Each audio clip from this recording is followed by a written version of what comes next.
만성변비가 치매 위험을 높이고 질병으로 이어질 수도 있다는 사실 알고 계셨나요? 만성변비가 뇌노화를 3년가량 앞당길 수 있다는 연구 결과가 나왔는데요. 미국 하버드대 브리검 여성병원 연구진은 일주일에 3회 미만으로 화장실에 가는 만성변비 환자에게서 인지기능이 저하되는 것을 발견했다고 합니다.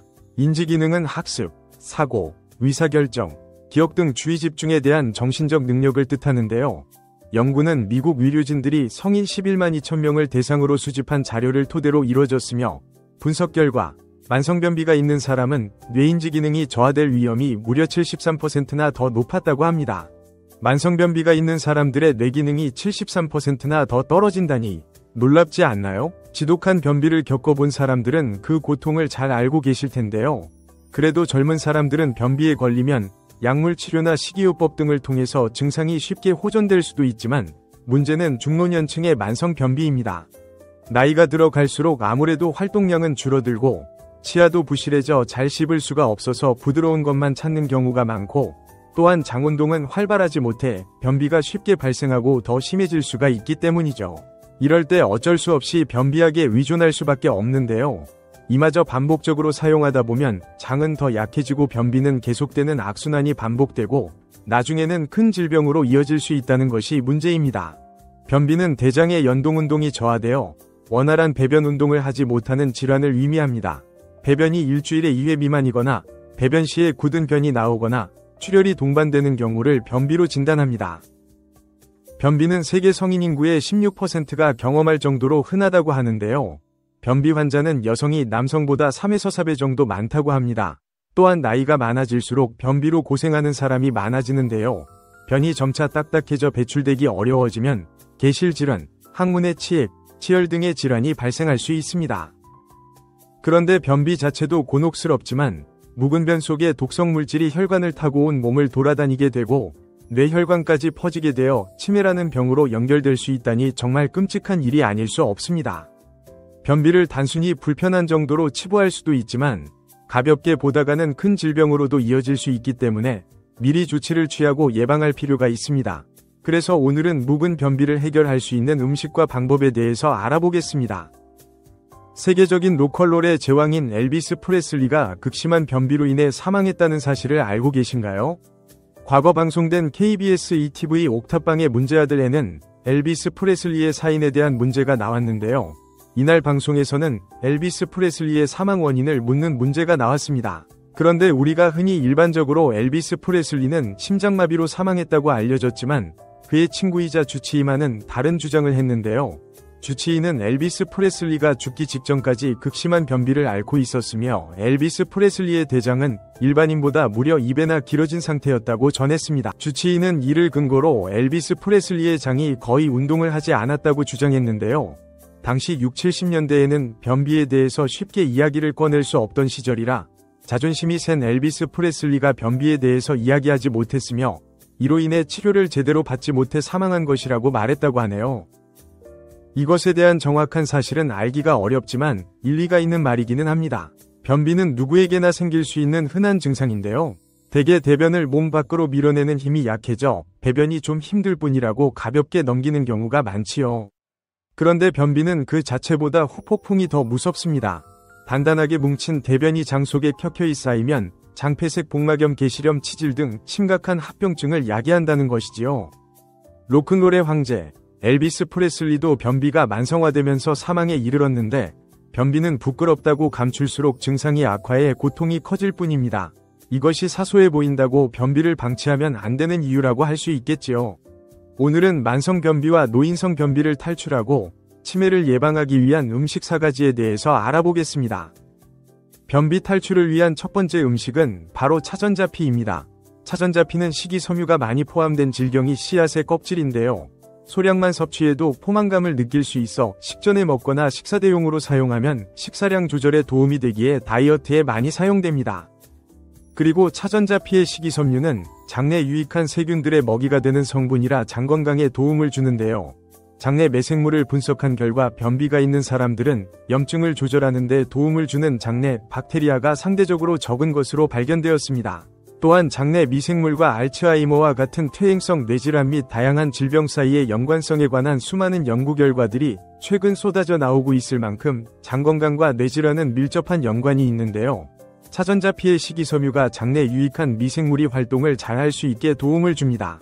또한 식이섬유는 물과 만나면 수분을 흡수해 불어나는데 이때 노폐물을 흡착해 배출하는 직증이 있어 변비에도 효과적입니다. 그런데 약을 복용 중이라면 약 흡수에 영향을 줄 수 있으니 시간 간격을 두고 섭취하는 것을 추천합니다. 차전자피는 먹기 쉽게 하기 위해서 가루 혹은 환으로 만들어져 있습니다. 그런데 가루로 먹을 때는 그냥 먹으면 입 안에 달라붙어 먹기 불편한 점이 있기에 물이나 음료에 타서 부풀어 오르기 전에 빠르게 드시는 것이 좋습니다. 그런데 여기서 주의사항이 있는데요. 차전자피를 드신 후에는 충분한 물을 섭취해야 합니다. 물이 부족하면 장내 수분이 줄어들어 오히려 변비를 유발할 수도 있는 것을 명심하셔야 합니다. 변비 탈출을 위한 두 번째 음식은 바로 건자두입니다. 건자두는 푸른이라 불리는데 말 그대로 생자두를 말려서 만든 것입니다. 생자두와 비교하면 건자두는 말린 과일이라 보관이 용이하고 사계절 내내 먹을 수 있을 뿐 아니라 생자두보다 영양분이 34배 더 높은 게 특징입니다. 건자두에는 식이섬유가 풍부하게 들어있기에 변비에 특히 좋은 음식입니다. 건자두는 100g 기준으로 식이섬유가 7g 정도 들어있는데요. 이 식이섬유가 장내 유익균들의 먹이가 되면서 장내 환경을 개선해주는 역할을 한답니다. 수용성 식이섬유는 물에 잘 녹아서 딱딱한 변을 부드럽게 만들어주는 역할을 하는데 이에 반해 불용성 식이섬유는 물에 잘 녹지 않기 때문에 주변 수분을 흡수해 대변의 수분량을 늘리고 부피를 증가시켜주는데 대변의 부피가 증가하니 적절하게 장도 자극시키는 역할도 하게 됩니다. 또 소르비톨이라는 식이섬유도 풍부한데 소르비톨 성분은 물을 빨아들여 팽창하면서 장을 자극하는 역할을 합니다. 소르비톨은 실제 변비약에 사용되는 성분 중의 하나로 건자두 챙겨 먹으면 변비약에 포함된 많은 성분들의 효과를 볼 수 있답니다.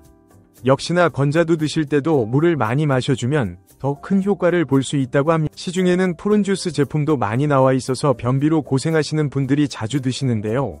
특히 임산부들이 많이 드신다고 합니다. 임산부들은 생리적으로 변비를 앓는 경우가 많은데 약을 드시지 못하기 때문에 푸른 주스를 많이 챙겨서 드신다고 합니다. 다만 시중에 파는 주스 제품은 함축해서 만든 가공식품이다 보니 당 함량이 높으니 당뇨 환자나 당 수치를 관리하시는 분들은 시중에 파는 가공 주스보다는 건자두와 물을 챙겨 드시는 걸 추천드립니다. 변비 탈출을 위한 세 번째 음식은 바로 다시마입니다. 다시마가 변비에 좋다는 얘기들은 한 번쯤 들어보셨을 텐데요. 다시마에 함유되어 있는 수용성 식이섬유인 알킨산 성분이 변비에 좋다고 합니다. 알킨산 성분은 섭취했을 때 몸속으로 흡수되지 않고 그대로 몸 밖으로 빠져나가는 작용을 합니다.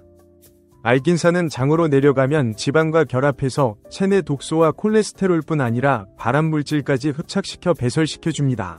이렇게 장내 환경을 건강하게 개선해주다 보니 대장암과 직장암 예방에도 탁월한 효과가 있다고 합니다. 또한 다시마의 글루타민 성분이 뇌세포의 에너지원을 공급해 변비 치료뿐만이 아닌 치매를 예방하는 효과도 있다고 합니다. 그런데 다시마 섭취 시에 주의해야 할 점도 있습니다. 역시나 바로 물을 많이 드셔야 한다는 것입니다.